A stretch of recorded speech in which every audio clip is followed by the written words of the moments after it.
Good afternoon, everybody. Thank you for joining us. Hope you can hear me. My name is Jeff Menhas. I'm your host for today. I am the Executive Director for Alumni Relations at the UCI Alumni Association.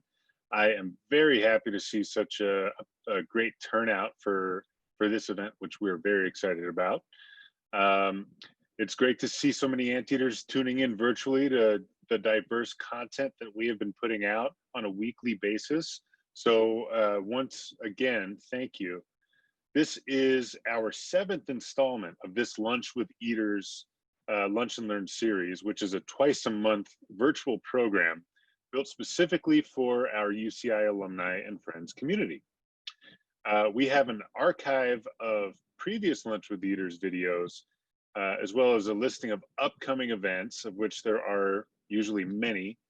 We're having at least about 3 to 4 events every week. So we continue to encourage you to check that archive, or excuse me, that event listing, as well as a number of other downloadable resources, career-related resources, mentorship opportunities, and more. These are all housed on our very cool Anteaters Go Virtual website. And we're going to share the link to that page at the end of this program. So be sure to check that out because we are in this together, and we are very concerned with bringing you as much virtual content now that we are all so far apart, but it sounds like a lot of us are coming together around these programs. So that's been very exciting. On the housekeeping side for today, you are all muted in the audience just to eliminate our background noise and interference. However, we would very much encourage you to participate by way of submitting questions in the chat function on Zoom.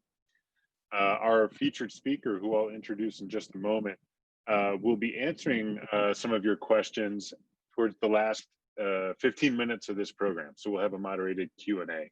So feel free to submit those questions throughout, and then we'll be able to address those. So without further ado, I would love to introduce Bridget Cooks. Bridget Cooks is an alumna of the class of '93, but she's an associate professor in the Department of Art and History at the Department of African American, and the Department of African American Studies at UCI. Her research focuses on African American artists, Black visual culture, and museum criticism. Cooks has worked in museum education and curated several exhibitions, including Grafton Tyler Brown, Exploring America, 2018, the Pasadena Museum of California Art, and Ernie Barnes, a retrospective at the California African American Museum, 2019, CAM. She is author of the book Exhibiting Blackness, African Americans and the American Art Museum, the University of Massachusetts Press, 2011. Some of her other publications can be found in After All, After Image, American Studies, Aperture, and American Quarterly. Please join me in giving Bridget a virtual Anteater welcome. Yeah. So Bridget, we welcome you to the program. Hi. Hi, Jeff. Hi, everybody. Thanks for inviting me. And I'm thrilled, to talk about some of the projects I've been doing and to get some feedback from all of my fellow alums. Great. Well, we are very honored to have you. Thank you for taking the time to share your passions with us today. I have a few questions just to get to know you a little bit before we get into your program.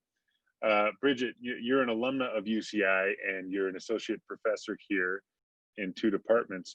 What is your favorite UCI memory? Yes, so I am just going to have to pick one for today because I do have several. So I took a class called Installation Art, which was about making art that takes up an entire room. It's like not just a painting or a drawing, but it's a whole encompassing experience. And one of my favorite memories is, in order to participate in this class and create an installation, we actually had to physically build the gallery.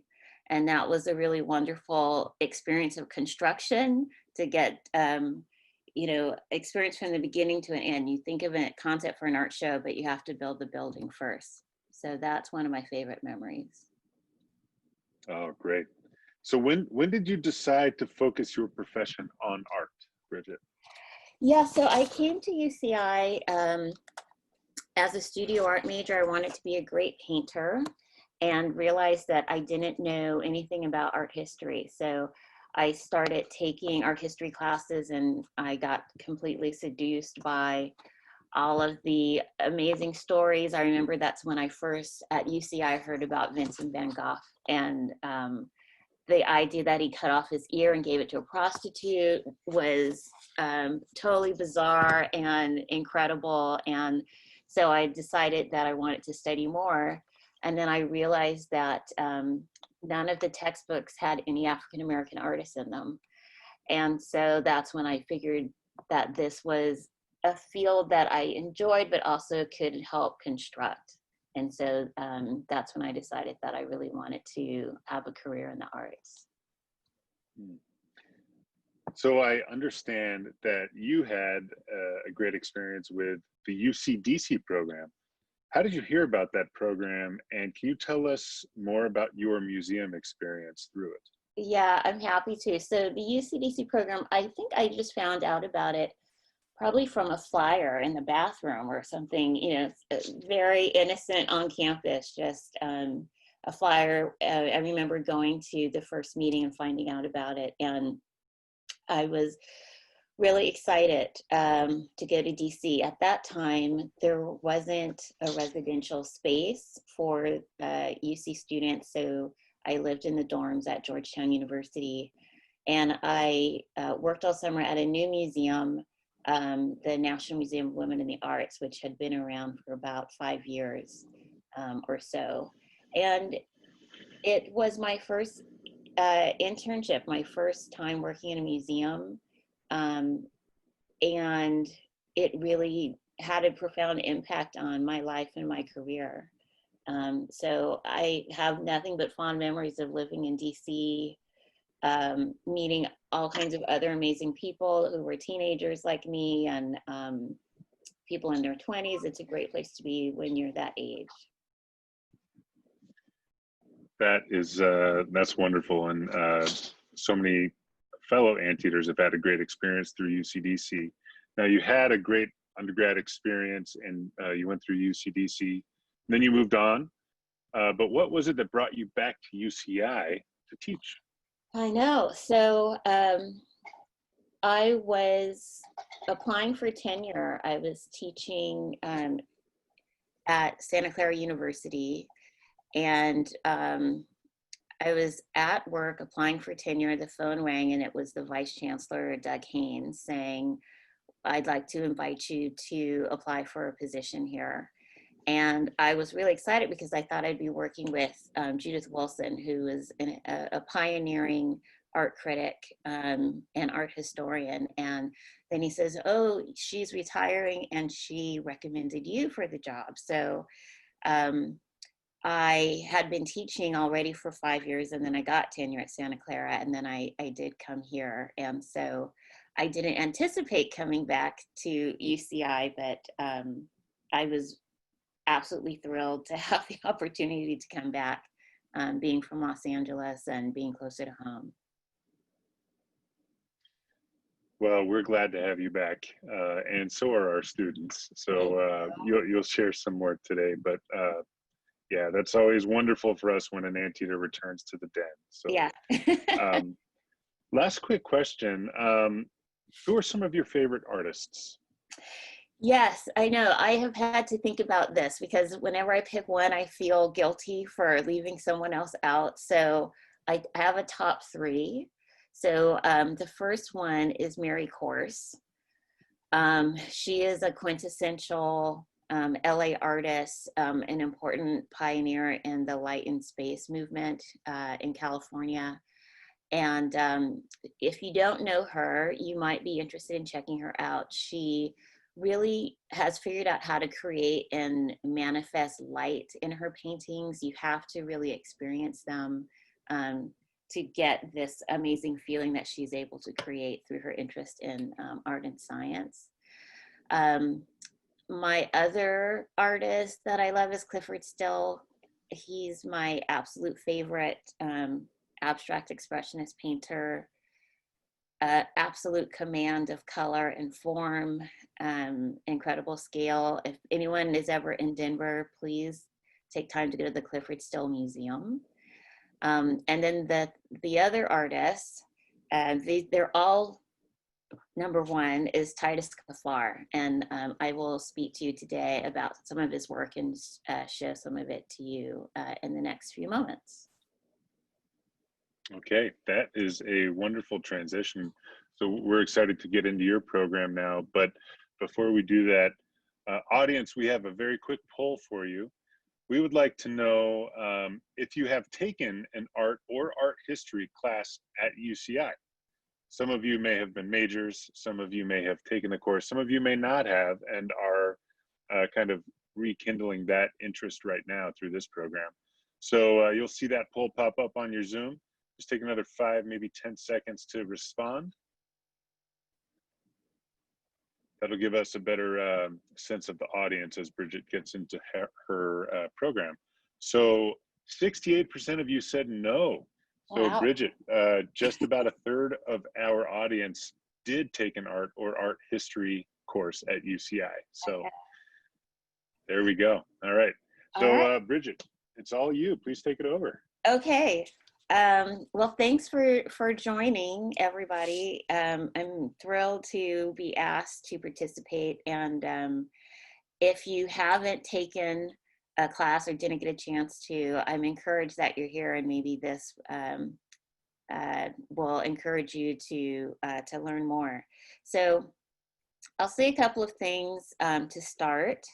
One is that I was really influenced by that internship that I had at the National Museum of Women in the Arts. And I went to graduate school and then to get my PhD. And then my first real job was working in museums. So I was a museum educator for the National Gallery in DC and also at the Los Angeles County Museum of Art. And I had internships before that.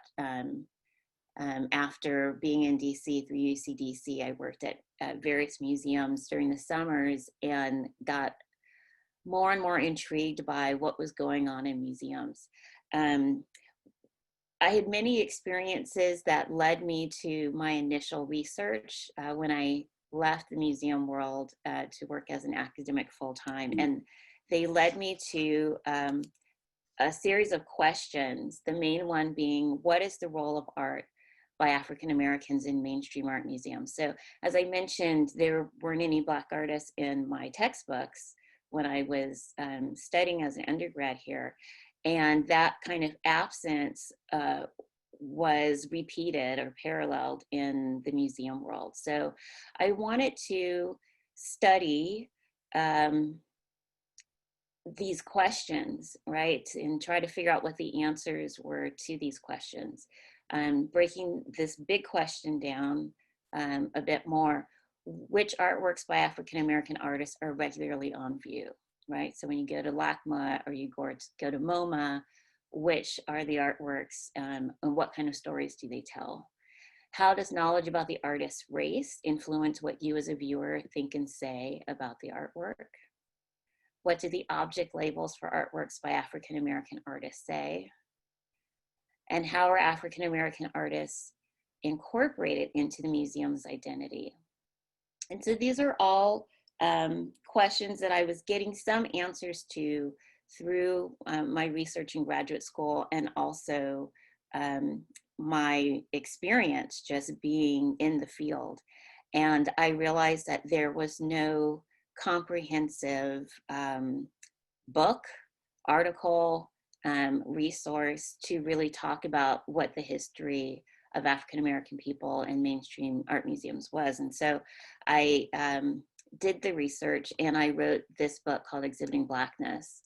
And this is the result of my analysis looking at the history of exhibitions. I picked 6 that I think are the key exhibitions in which we need to understand the history of this relationship between African American people as museum professionals, as security staff, as artists, as activists, as visitors, and how our roles in all those different kind of scenarios have really shaped ideas about Black people and art, and then particularly in relationship to museums like the Met, LACMA, MoMA, the National Gallery, that kind of thing. I'll just say a little bit about the cover. This is a photograph that I directed, and this was taken in the American Art Galleries at LACMA, which were just torn down yesterday. I just saw on Instagram the video of LACMA being destroyed. A lot of very fond memories there since I was a child, like, you know, millions of other people.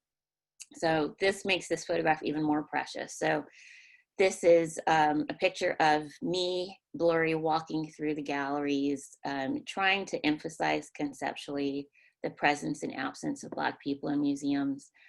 Abraham Agonafir, who recently retired from LACMA, if anyone was a regular visitor to LACMA, you would recognize him as incredibly knowledgeable about the art. He's an artist himself. My parents, looking at these two prize paintings in the museum collection and trying to act out in this photograph some of the different roles in which we understand African American people play in relationship to the museum. So I talk about these different exhibitions. I'm only going to mention two, and then we're going to move on beyond the book. But one of the chapters is about the first blockbuster exhibition in American history, Harlem on My Mind. And this is a show that was mounted at the Met in New York in 1969. And it focused on, it was called Harlem on My Mind, named after the Gershwin tune, Black America, Cultural Capital, 1900 to 1968. And it was the first time that the Met had an exhibition that focused on African American people and culture, and they would not show any art by African American artists in the exhibition, and they wouldn't accept any help from Black artists from Harlem who were trying to contribute to their concept of the show and how to represent Black Americans. I just have an installation shot to show you what the show looked like. So it was photography. And in 1969, photography was not accepted as an art form. It was considered a sort of mechanical product, right? Not artistic. Now, I think now, some people probably still think that, but most people think about photography as art. At this time, it wasn't considered art. And so this was a real affront to Black American artists to say that the Met, one of the greatest art museums in the world, is going to focus on Black people and not include any of their art. So it's a fascinating story. Thinking about it now, it seems impossible that it could have ever happened. I pick chronologically different exhibitions to discuss. I start in 1927, move through the 60s, looking at Harlem on My Mind, go through the 70s, 80s, and 90s, and I end with the Quilts of Gee's Bend exhibition that happened in 2002. And there have been many Gee's Bend quilt exhibitions, but this was the first one that traveled extensively. And so this is another opportunity to think about the schism between art and craft, to think about issues of race and gender, in particular, the controversy and the ill acceptance of having Black women being considered artists who work in textiles. It created quite an uproar and brought out a lot of class issues, issues of artistic elitism, through the mainstream press. So this is a photograph of one of the galleries when the exhibition was at the Museum of Fine Arts, Houston. And then this is a photograph that I took when I went to Gee's Bend, which is a very small place. It's not a place that you can find on a map, but it is a place in Boykin County, Alabama. After the success of these quilts through this exhibition, the Alabama Tourism Agency suddenly decided that they would really pay attention to the women who quilt in this area, and they made these billboards of some of the quilts in front of the houses where the quilters had lived. And these quilts were also made into US postage stamps. So part of my career, the first part of my career was working in museums. The second part of my career is where I am now with being an academic and sort of processing that experience of working in museums. So I teach classes in art history, as Jeff said, and African American studies. Many of my classes overlap. So I teach a history of Black artists, and I also curate. And so for the rest of our time, I wanted to look at some of a few of the recent things, 2 past exhibitions, and then one that's coming up next year that will open first at UCI and then travel the country. So the first show I wanted to talk to you about is called Grafton Tyler Brown Exploring California. And this was a show that I did in 2018 at the Pasadena Museum of California Art. It was a really delightful project to work on. Grafton Tyler Brown was the only African-American artist working in the West in the 19th century. So he's incredibly important, but he is not very well known. He was a graphic designer. He was a lithographer, so he was a printmaker.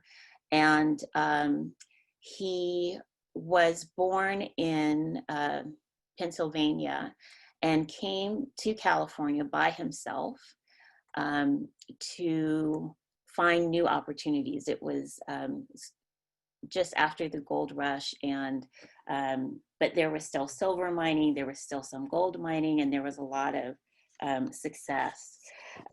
So he was born in 1841, just to give you a sense of what time period we're talking about, and he died in 1918. He was Black. Both of his parents were Black. He was born free. He was very talented.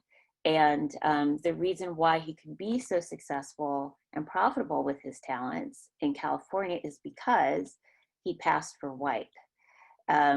He did this willingly. And even though in just a few photographs that we have, it's a little odd to me that he was able to pass for white, I really think that it was the fact that he was so talented and he was light-skinned, that even though I think he looked Black through the photographs, it seemed impossible perhaps for his clientele to imagine that he was Black because he was so good at what he did.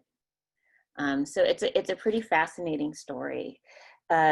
He was not academically trained. He worked as an apprentice, likely in a print shop in Philadelphia before he came here. And he had an immediate success.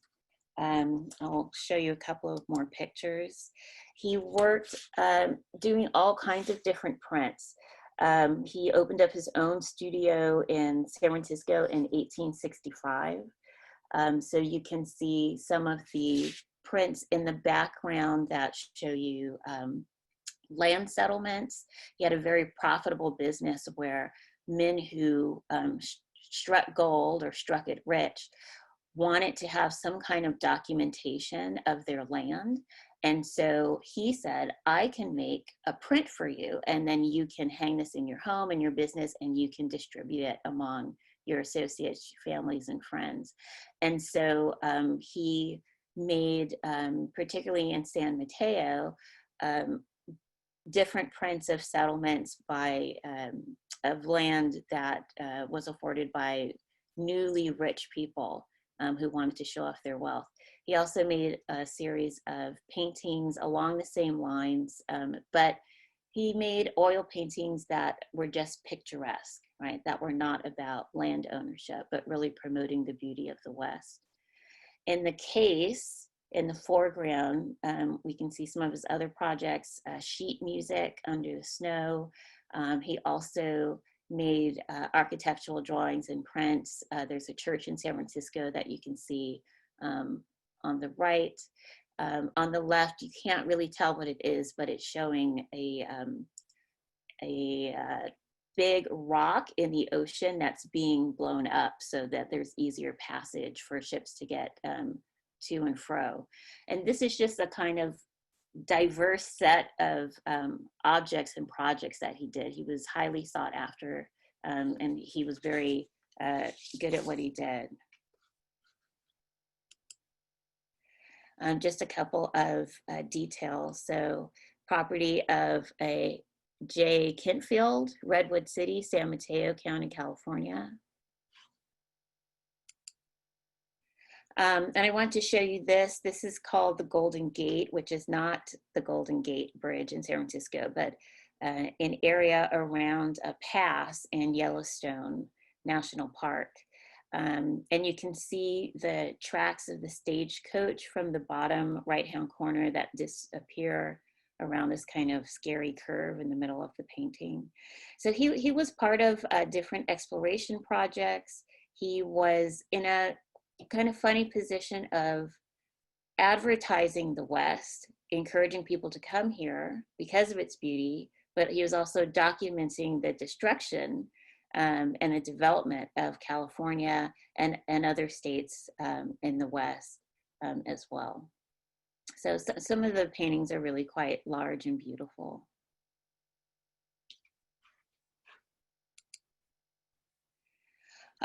There was an exhibition that I curated last year that was really just my honor to be a part of. This was a retrospective at the California African American Museum in LA, which is right next to USC and Exposition Park. Ernie Barnes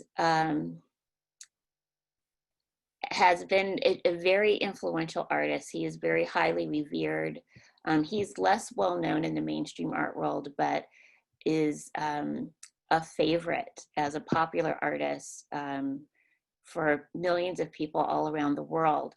And it was a pleasure to work on this show because he lived in Los Angeles. There were so many people that knew him, that loved him, that collected his work. And there are people who only know a couple of his paintings and were really surprised to see how incredibly prolific he was and to see the range of work that he made. So I'll tell you a bit about Ernie Barnes, and some of you will go, oh, I know who he is, and others, this might be the first time you're hearing of him. But Ernie Barnes was born in Durham, North Carolina in 1938. He passed away in Los Angeles in 2009. And I'll show you some of his iconic work. Here's a photograph of him on the title wall. And there's this wonderful artifact in the case, which is a NFL helmet. He was an athlete and he was an artist, really for most of his life. He enjoyed art as a child, reading art history in the library of the employers of his mother. His mother was a maid, and he really loved the way in which the body was represented in classical art. He then had the opportunity to become an athlete, and he was every kind of athlete, but professionally he worked as an NFL player from 1960 to 1964. And his experience as an athlete helped him as an artist to be able to render the body, because he knew what these scenes of tackles and running and these different plays in football, he knew what they felt like. And it gave him this true insight into to representing the body at play. He was also the official artist for the 1984 Summer Olympic Games in Los Angeles. And I was able to show some of the original artwork from his renderings of athletes at this time. There were also a set of official posters, and I'm showing you here one of the official posters with the signature on it. This is a rhythmic gymnast. And this is the Sugar Shack. So this is his most famous, most influential, and most well-circulated painting. It appeared on the cover of a Marvin Gaye album, and that's one of the reasons why millions of people have this image in their home. It was also shown on many episodes of a TV show from the 70s called Good Times. And that show was about a Black family that lived in the projects in Chicago. And they were called the Evans family. And by watching the show, you got to feel like you knew the family. And it was a sitcom, but there were also some really serious issues that the writers dealt with and that the actors performed. And at the end of many of these episodes, when the credits would roll, this was the image that you would see on your screen. And it became an image that we would look at as viewers and really process what had happened in the episode. And so many people feel a very intimate connection with this painting. And so it was wonderful to have thousands of people come to the museum. Just, where is the Sugar Shack? You know, they wanted to see it. They wanted to experiencing it. They wanted to experience it. There was often a line for people who wanted to take selfies with it, family pictures. And this is based on a memory that Ernie Barnes had when he was a child. He was somewhere where he wasn't supposed to be, looking through the window of this space that was used for different purposes in the Black area of Durham. And it was the place where there were dances, where Black entertainers, musicians, and singers went to perform, called the Sugar Shack. And he has a memory of looking through the window and seeing a lot of sexy dancing and adult behavior going on. So we can see clearly the sexy dancing. Up top, we see some gambling. Okay, it looks like people are playing craps over here. On the balcony, we have this police officer who clearly looks like he's off duty. We see a man up here who is being cropped and watched by two different women who look very unhappy that he's there, or that maybe he's there with the other woman. So there's a lot of drama going on in this painting. It's a real fun image to look at. I also wanted to point out some of Ernie's signature elements. So one is, clearly there's this elongation of the figure. There's a way in which he was very masterful at kind of showing the emotional and the interior psychological feeling as a visual, physical manifestation. And so you get this sense of extremes, right? These beautiful long lines, the facial expressions, right? The happiness, the joy, right? There's this exaggeration that I think a lot of people either aspire to feel or have experienced feeling themselves. The other thing to note here is that in most of his paintings, the figures all have their eyes closed. And this is because he said that he felt like people were blind to each other's humanity. And this was a way for him visually to call that out, that we don't see the beauty, the commonality between ourselves and other people. And so this became a signature for most of his work. So just a joy to work with the estate and present this show with Cam. This is a little blurry, so I won't show it too long. This is a work called Fast Break. that had never been exhibited before. I was lucky enough to borrow it from the Lakers organization. This is a work that was commissioned by Dr. Jerry Buss directly from Ernie. And we can see some of our favorite Lakers players, or people who, remember the LA Lakers in the 80s. This is from 1987. And this is a beloved painting that's part of the Lakers organization's collection. And just forever grateful that I was allowed to borrow it for the exhibition. Ernie was also really interested in the Fairfax district of Los Angeles. He lived in that area for part of his life. And I had a section of the exhibition focusing on some of the paintings of the Jewish community in that area. And those were paintings that many people have not seen, hadn't seen, and didn't know that it was a part of his interests. So it was wonderful to focus on that part of LA.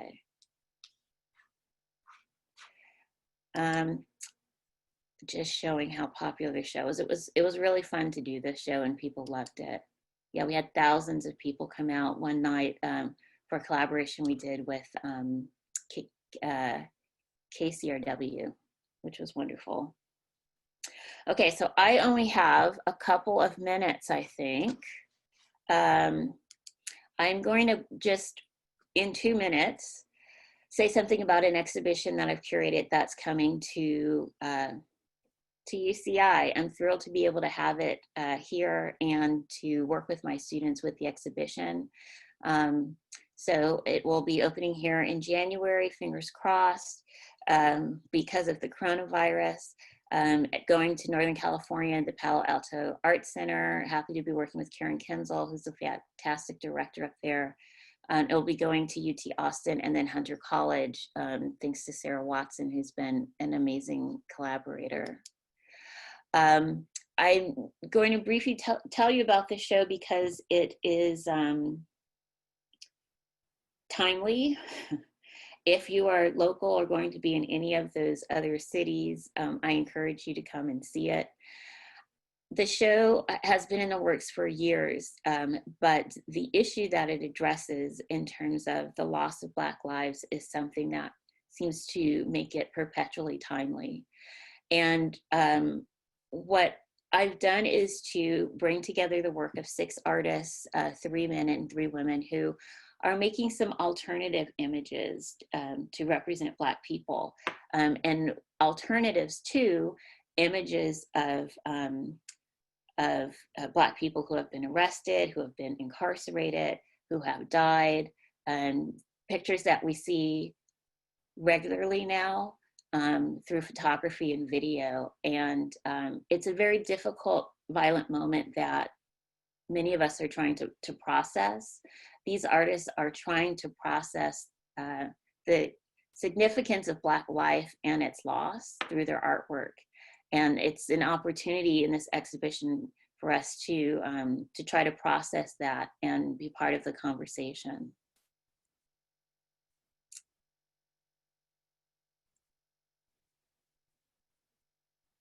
One of the artists is Lava Thomas, incredible Bay Area artist and activist. She's done some incredible detailed drawings of mugshots of women who were arrested during the Montgomery bus boycott in 1955. It's a very simple idea, right? You have a photograph and you make a drawing.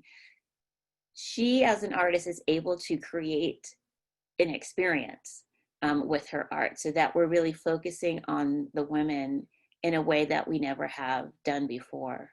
And you really have to see them in person to appreciate the delicacy and the strength in Lava's work and how she makes these women really come to life.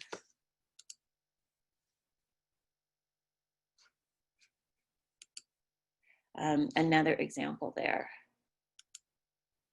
I'm checking the Q&A to see if I need to stop soon. Jessica, I'll let you interrupt me when you need to. We have a few more minutes, Bridget, so feel free to continue. Yeah. Okay, thanks, Jeff. Showing work by another amazing Bay Area artist named Kenyatta A.C. Hinkle. She's making 100 drawings just for the show, called The Evanescence. And this is work that is inspired by the stories of Black women who have been murdered, who have disappeared. We often know of them just by name or by a single photograph that represents a moment in their life, sometimes graduation from high school, a snapshot with a friend or family member. And what she's doing is making these really creative drawings where she's imagining how dynamic they were, thinking about what they like to do, right? How complicated and imaginative and creative they were as people, and help us focus on a real fullness and vitality of life and not just their loss. And I'm giving you, showing you just a detail of the bigger picture. She's making, there's 100 that I showed you in the last slide. She's making 100 more, but there are even more. It's an ongoing process for her. Another example. A terrific artist named Alicia Henry, who's based at Fisk University in Tennessee. She has made these really wonderful faces, these masks that are cut out of suede and leather. She is an incredible artist who's able to take a very simple idea and make so many variations on it. This is a work called Analogous 2, shown at the Power Plant Gallery in Toronto, and she's making a new work for the exhibition called Analogous 3. I'm showing you a detail there. And here I'm thinking about mourning, I'm thinking about loss, I'm thinking about procession, I'm thinking about ghosts and haunting. It's a work that is open-ended and something that I really think is experiential, meaning that you really have to be there and see it with your own eyes and move your body across it to understand it. In 30 seconds, Whitfield Lavelle is making a new series of cards for the show. He's a fantastic artist. I'm showing you a similar work from the National Museum of African American History and Culture. He makes these incredible installations where he makes very detailed drawings based on vintage photographs of African American people that he finds and collects. And then in this series, he's pairing each drawing with a playing card, and it creates this whole second life.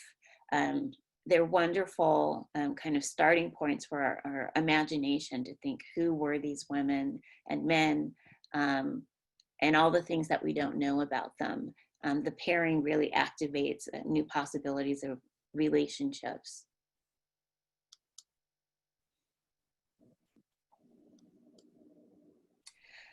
Titus Kaffar, and I mentioned him because he's one of my favorite artists. He's going to be showing some prints in the exhibition and some drawings. It's hard to do this in a minute, but what you're looking at are chalk drawings on asphalt paper, which is also roofing paper. It's a selection of objects that helps us think about death and loss, because we are reminded of chalk outlines in the street around corpses. And with this work, he's showing 3 men in triplicate, men who have the same first and last name as his father, and showing how difficult it is to see them as individuals once they are part of the penal system or the justice system. And this is work that gives you a headache. It's supposed to I think, do that in part to help you think about what happens when men are put in prison, and how they're able to come out, if they're able to come out. Jeff, do I hear you? Yeah. Okay. That is me. We have questions pouring in now that we're towards the end. Do you want to talk about this last? I think this is the last piece, right? Yes. Dennis Delgado is working with facial recognition software. to scan popular films. This is a still image that's an amalgamation of all the faces in the film Black Panther. And so he's working with technology to show us what is reflected back to us when you're using machinery to recognize individuals, and how it really doesn't work. And there are consequences when people are not recognized as individual people. Okay, Bridget, this has been tremendous. Now, we have a lot of follow-up questions for you from the audience, but we only have about 8 minutes or so. So I'll try to rapid fire them as quickly as I can. Okay. I'll start with, what are the moving, surprising pieces that Black artists are doing now? Yes, okay, let me show you this. I will show you something that is an example, and this brings me back to Titus Kaphar. So this is a work I wanted to share because I'm sure many of you have seen it. It was just on the cover of Time magazine last month. This is a work by Titus Kaphar, the artist that did those chalk drawings. And around this painting that he has in the center, called Analogous Colors, are the names of 35 people who have been killed by anti-Black violence, people that we mourn and remember. And the central figure is showing a mother who has lost her child. So I think this is a great example, a very provocative example of how Black artists are trying to address this moment. We're in a moment that's, it's been going on for quite a long time, but right now it's getting quite a bit of attention, so that we can see Titus's work now on the cover of Time magazine. Yeah, that's powerful. Now we have another question here from Lauren Gaskill. How has Black Lives Matter impacted the art world? And how can we approach the relationship between art and activism? Yeah, you know, Black Lives Matter has had a tremendous immediate impact this year alone, because it is forcing museums to self-reflect, to think about how Black Lives Matter, and if Black Lives Matter, through their exhibition programs, their relationship with staff, their relationship with visitors, and they're having to be accountable for things that they've done in the past. They're having to be accountable for this moment and to create a plan for the future. So yes, Black Lives Matter has been really helping to have a more honest conversation about anti-Blackness in the museum world. Now, another interesting and timely question from an anonymous attendee. Given the COVID-19 moment we're in, what's your recommendation for those of us who'd like to view works by Black artists without having to travel? Yeah. So aside from tuning into this webinar. This is an important life or death question. I'm asking myself the same question.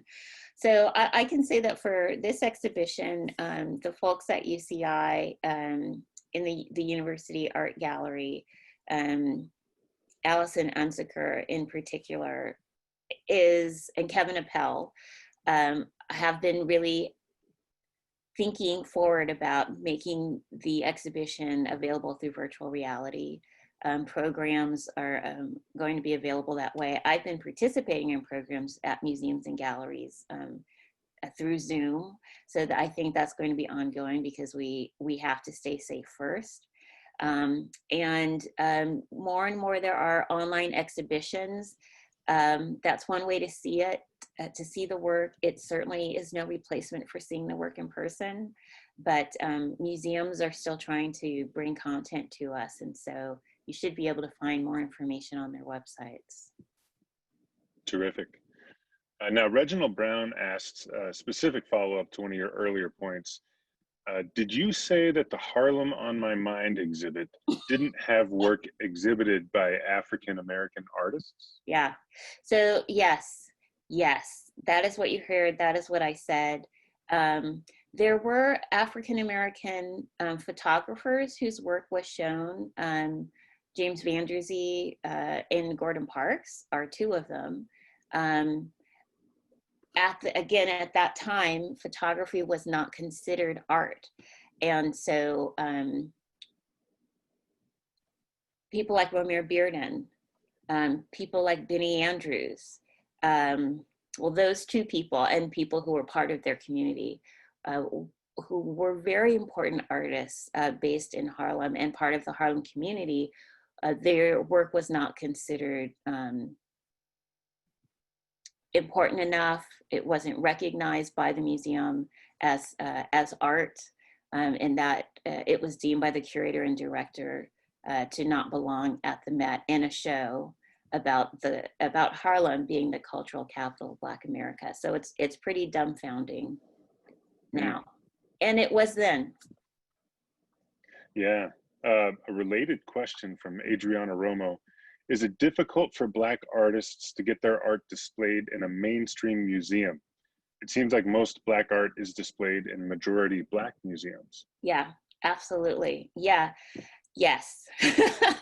And the book is, I mean, you can find the book, but you can also download chapters. I think you can get it, parts of it for free if you're interested in the real history of that being true, how it's true, and the decisions that were made.